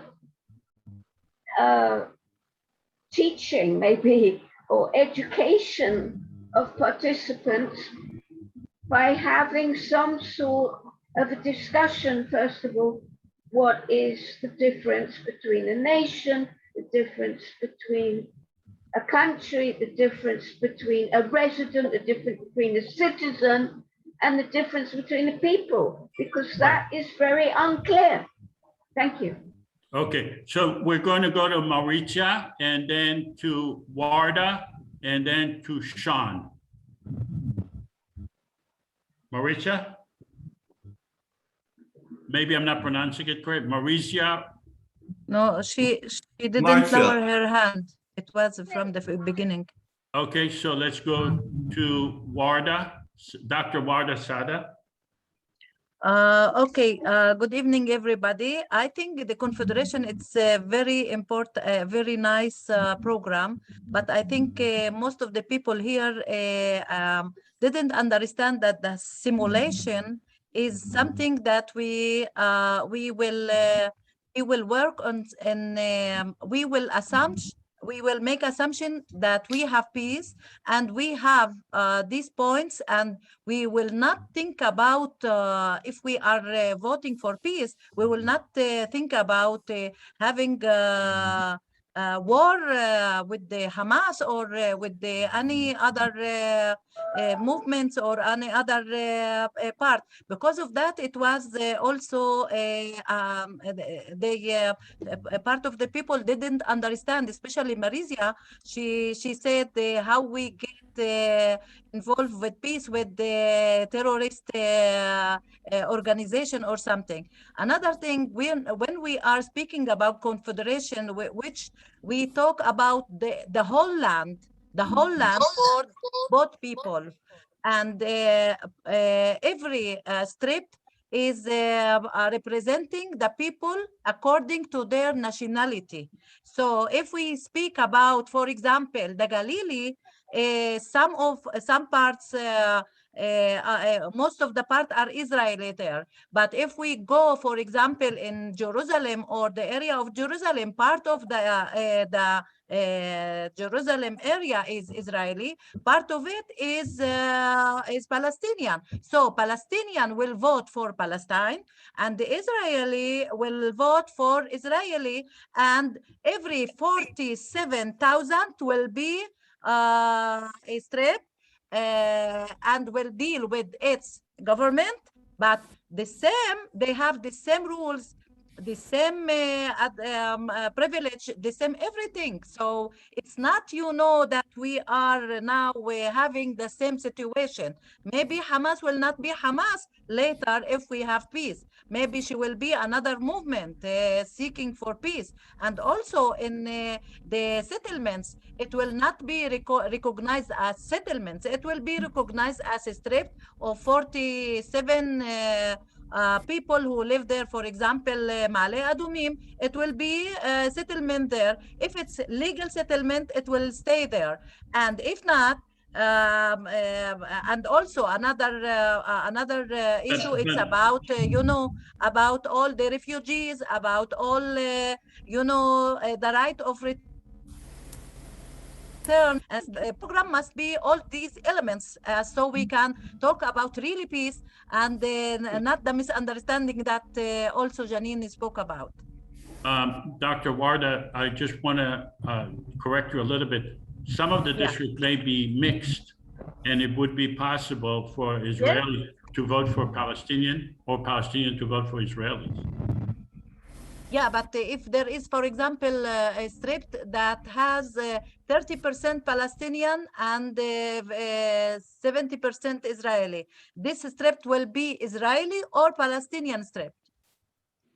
But the representative, the parliament member, could be either Palestinian or Israeli, depending who they vote for. So in other words, 70% of the Israelis could overwhelmingly vote for a Palestinian. If they, it's inner issue that they can vote for Palestinian or Israeli due to the what they represent. Yeah. Okay. Let's go to Sean. Okay. No. And then Emmanuel, and then Martha Deutsch. What Chomsky said earlier, he said about the sovereignty of the land, like whoever lives in that land and who doesn't live in that land, it's considered different sovereignty, and that doesn't consider legitimate, because legal settlements in the West Bank are not considered Israeli. If those, but those Israeli that live in the legal settlement have the same status as the people who live in Israel, and they're in a different sovereignty of the land. So I don't know. That's my question. So those Israelis that live in those settlements, I don't know. I don't know if they're considered the same or not. Yeah. I strongly disagree with Chomsky when he said that the Israeli government is not a legitimate government of the Israeli people because some of the Israeli people live in illegitimate settlements. They were the Israeli government living in illegitimate settlements were allowed to vote. They vote for the Israeli government, but we are entitled to create our own government for the whole area. And I felt that he made that distinction for the purpose of just making a distinction to keep this conflict going on. There is never going to be a complete agreement on every word in the Constitution. The US government does not have complete agreement on every word in the Constitution, but we have to move forward and we have to accept a Constitution that most of the people, most of the people accepted. Okay, let's go to Emmanuel. Yeah, I just wanted to relate something that Janine also talked about, and also Valda. There is no such thing as Israeli people. There is no such thing. Okay, legally there is no such concept at this time. There are Jews and there are Israeli citizens. There's no concept of Israeli people. There should be, and some people like me are working on trying to create the Israeli people. But there is no legal concept right now of Israeli people. Okay, both you and also Mr. Chomsky related to Israeli people, but this is something which is even legally disowned by the Israeli Supreme Court. Okay, so this is one of the crazy situations in Israel. There's a separation of the nationality, which is in Israel Jewish, okay, and the citizenship, which is Israeli. All right. So this whole thing has to be worked out, and it has to be considered in view of the population on the ground. And I think there's a lot of reason to reconsider whether there should be more than one sovereignty. But we're not in that discussion right now. I'll talk about that with Varda some other time. We are entitled to create our own definition. We don't have to accept the Supreme Court of Israel's definition. No, but you have to explain it. Our definition of Israeli people is Israeli citizens. We don't have to accept the Israeli Supreme Court's definition. We are a separate government. Okay, but you have to ask those concerned. There are Israeli. Then there will be Israeli people. When you tell them that they belong to Israeli people, they say, "I'm not Israeli. I'm Palestinian." Okay, right. That's a whole different. We have a definition. Israeli person is someone that has Israeli citizenship. Okay. Palestinian is someone who has Palestinian. We create our own definition. Okay, let's go to Martha. Martha Deutsch, who I'm sure is probably not your name, but probably Martha's my wife. Your wife's computer. Right.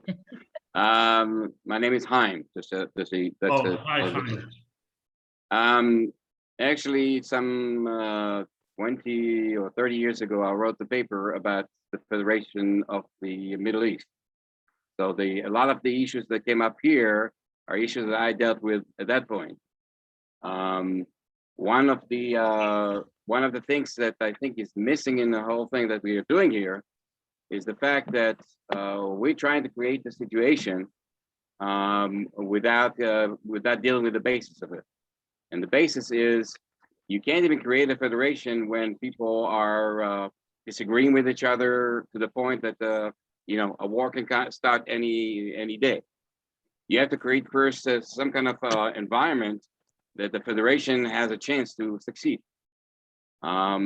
So I think that some of the things that we put in there, just like the way we deal with each other, should be done before we even get to decide on having a federation, because creating something like that has to be the final stage, not the first stage.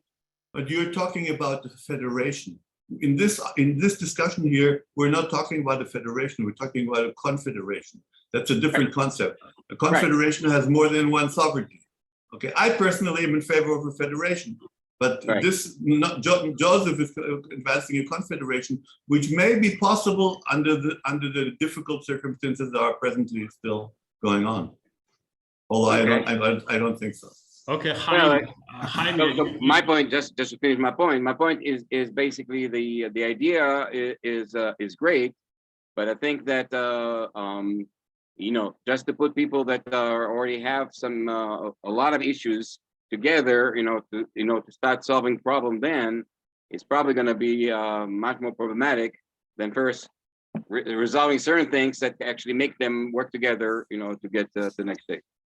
Chaim, just to respond to you, the U.S. government created a constitution that encompasses 350 million people with 50 states.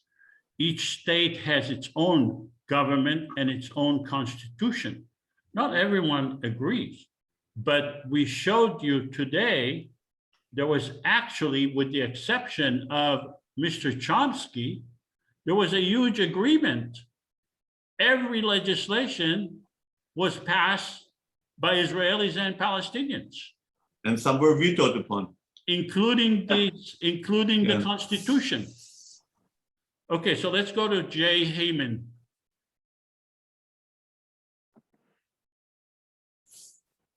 You need to unmute. You need to unmute, Jay. Thanks. Thank you. How's that?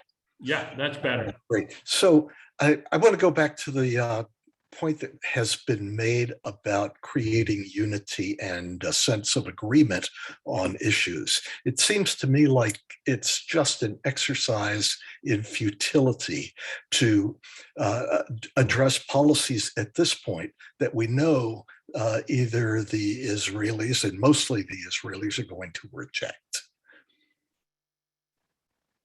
So why not put those on hold until there is such massive agreement that the government of Israel sees that it's impossible to say no? Well, one of the reasons we actually have policies is because people ask, why have a confederation? What would it do, the confederation? Now, we hold simulations every 2 weeks, and we demonstrate regularly that most of the Israelis and most of the Palestinians would accept reasonable legislation that would be that neither the Israeli nor the Palestinian government would be able to veto. We are actually demonstrating that how it will happen and what would prevent the Israeli and the Palestinian governments from vetoing it. Because otherwise it would, like you said, it would be a exercise in futility. Let's go to Nasir. Thank you, Joseph. So my question and comment, not question, comment, whatever, is that I think in the initial stage, we look at things as districts and voting Palestinian versus Israeli. But do you think that as something like this ages, gets a little bit older, that voting and alignment will be more on interest, like, for example, teachers issues, taxi drivers and things like that. And I think that we get caught up too much on, is this a Palestinian district? Is this an Israeli district? That the overall goal can be that, like me, I'm a Palestinian, but maybe I'm a working class Palestinian and my interest is going to be the same as a working class Israeli and not in rich Palestinians and rich Israelis. Yeah, so. Absolutely. And, you know, the Prime Minister of Israel, he vetoed the legislation about common. In reality, he wouldn't be able to veto it. And the reason is Israel needs the economy, a joint economic zone, a joint international airport, a seaport, a joint passport will open the Israeli economy and the Palestinian economy tremendously. So if I am a cheese manufacturer in Tel Aviv, and I have an opportunity to sell my cheese to Iran, to Syria, to all these countries, and my prime minister says no, I would put a tremendous amount of pressure on him or her to remove the veto. If I live in Sderot and I would say, hey, Mr. Prime Minister, we live here under, or if I live in Gaza, but in this case, because the Israeli prime minister put a veto, I would say, are you kidding?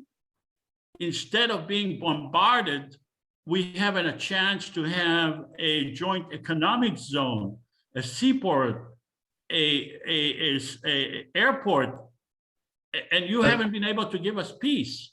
But that's not the alternative. The alternative is to renegotiate the contents of that proposal, because the way it is proposed that gives apparent sovereignty to the IPC, which the government of Israel will not agree to. Okay, the government of Israel eventually will agree to something like that, that proposal, but it won't be exactly that. And you can see also that there will be very little international pressure on us. I think that what was here in the simulation reflects the real situation.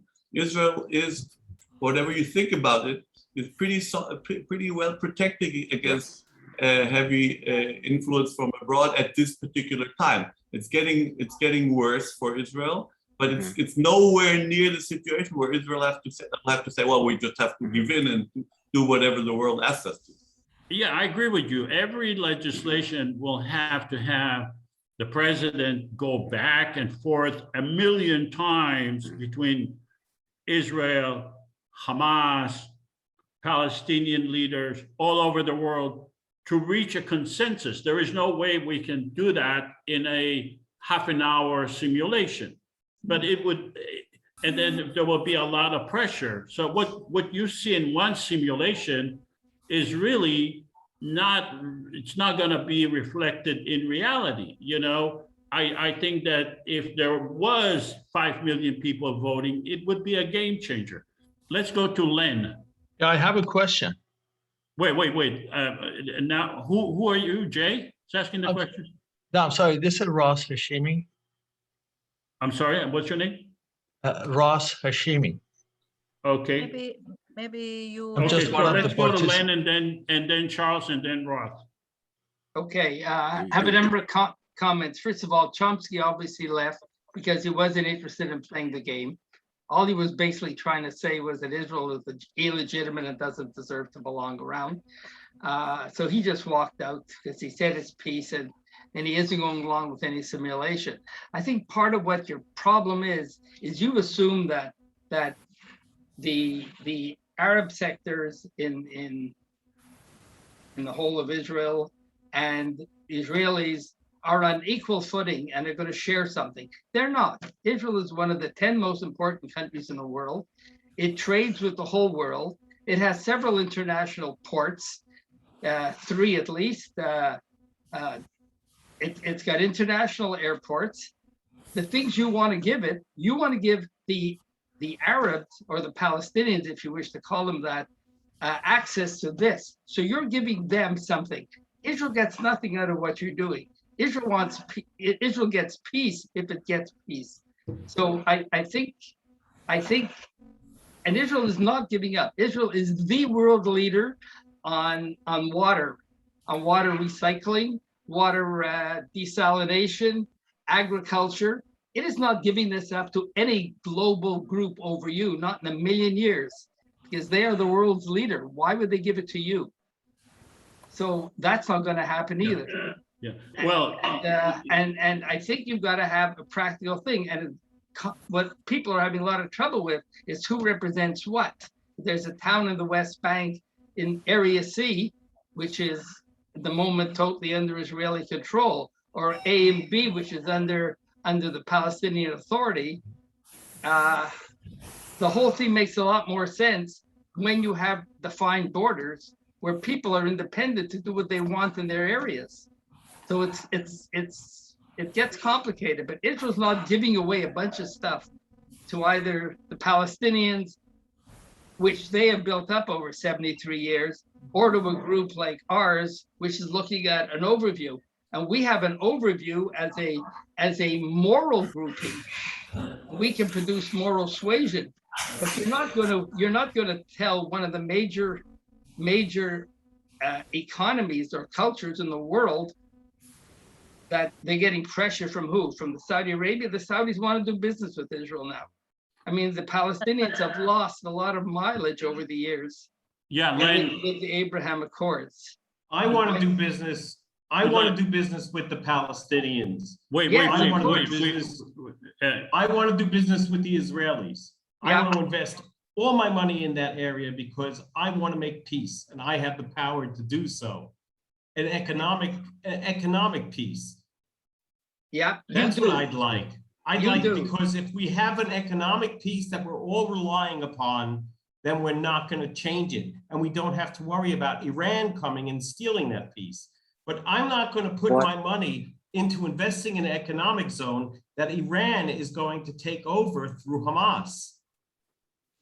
Len, you mentioned all the benefits that Israel has, and all of them are economics. Israel is an economic powerhouse. There's no question about it. It has a strong military, no question about it. The problem is it doesn't have peace. And it cannot rely on its economic or military power forever. Can you say economic powerhouse that if it didn't receive financial support from the US, its economy would still exist the way it is? How can that be an economic powerhouse? Come on, people. The American aid is not that's not what's propping Israel up. Okay, but it is receiving economic aid from Israel, from the United States. So it is an economic powerhouse. It is a military powerhouse. Exactly. You may agree that it is because of the United States, but that's fine. You still have the United States. Do you know what interest rates would be in Israel if they didn't have loan guarantees from the I'm US? not done. But what you have to understand is that Israel does not have peace. Israel doesn't have peace, and Okay. So let me finish. And without peace, all of the economy, all of the military is not worth a dime because it cannot survive forever. The only people that can give security and peace to Israel are the Palestinians. And if Israel relies on its military and economic power, it is making a huge mistake, and it could pay for it big time in the future. But let's go to one more assumption.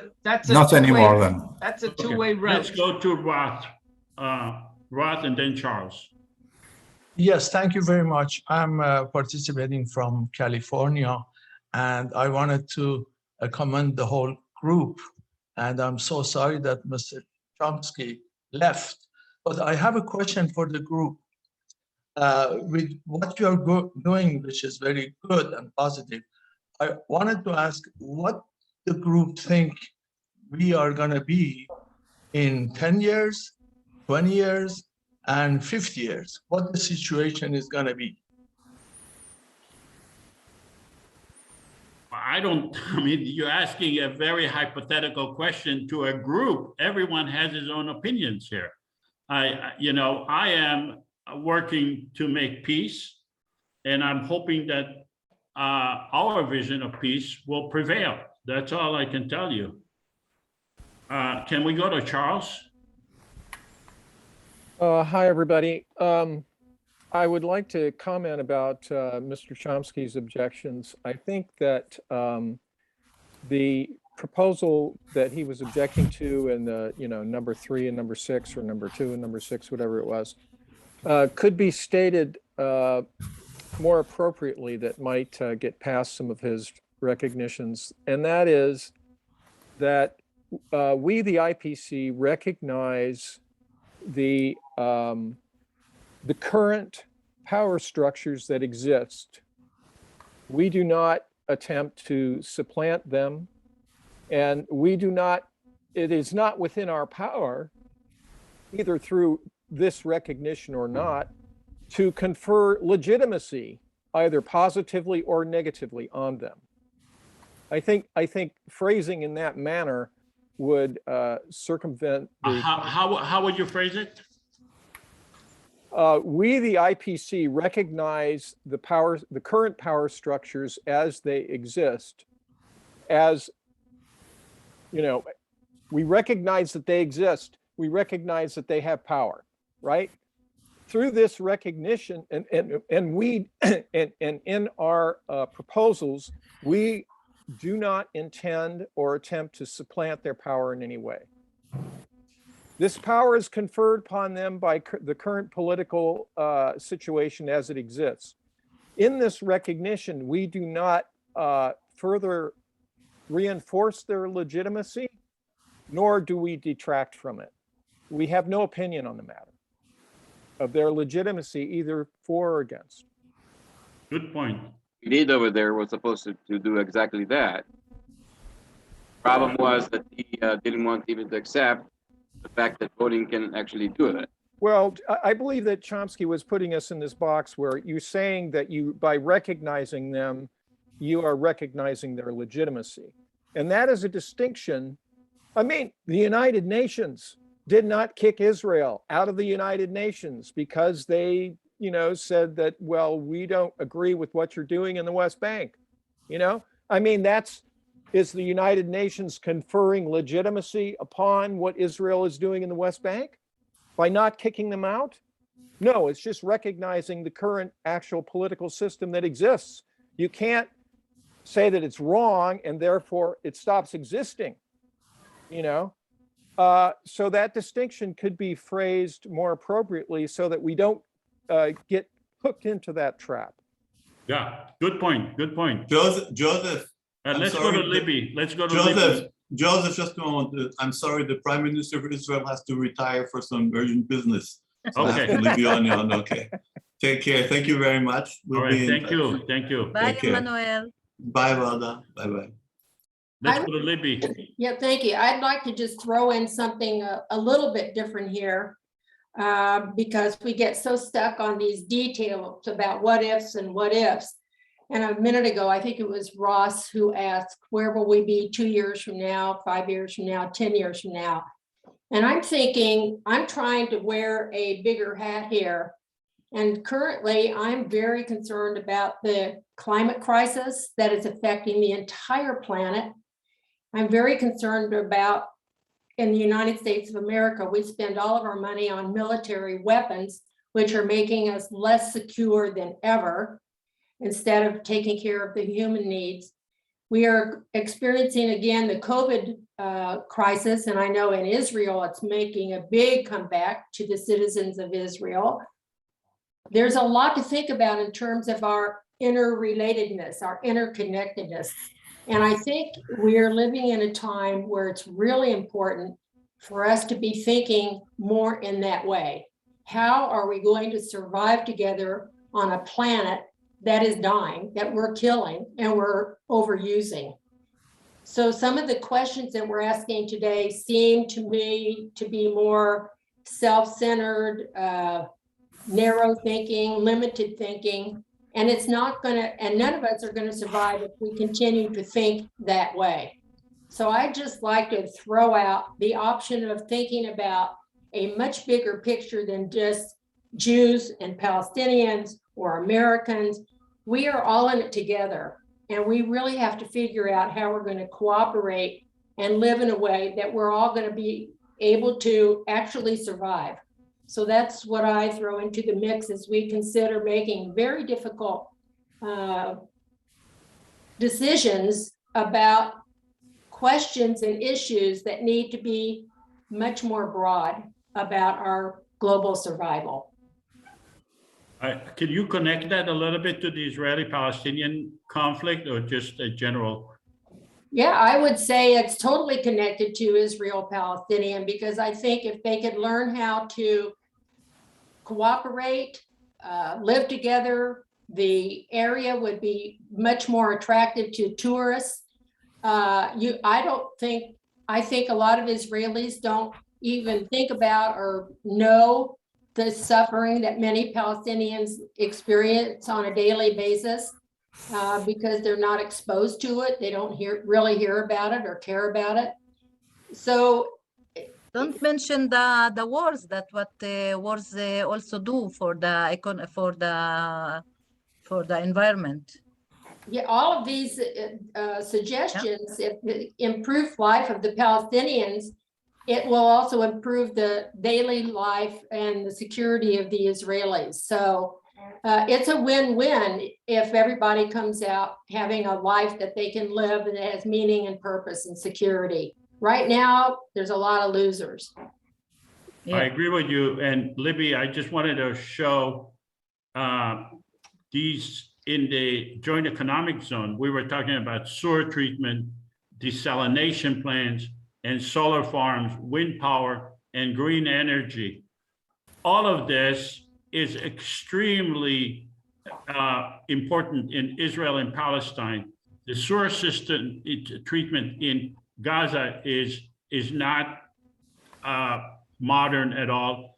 Doesn't have desalination plants, doesn't have solar farms and wind power and green energy. And it is a great place to have all of that. Absolutely. And, yeah. Okay. Let me have some concluding remarks.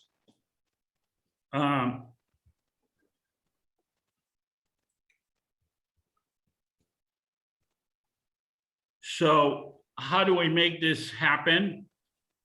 We will need grassroots financial support to make it happen. We will need to educate parliament members or potential parliament members to become candidates. We will need to recruit candidates. And for the parliament and for president, we will need to share this vision on social media and continue to participate in future simulations. And if you can, contact the media.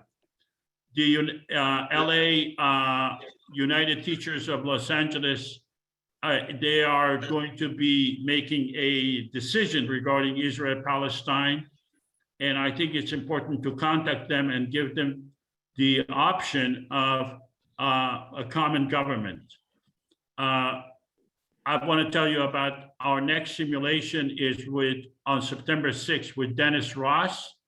He was the US ambassador under several presidents to Israel. He was negotiating and he failed to make peace. We're going to have Alan Dershowitz.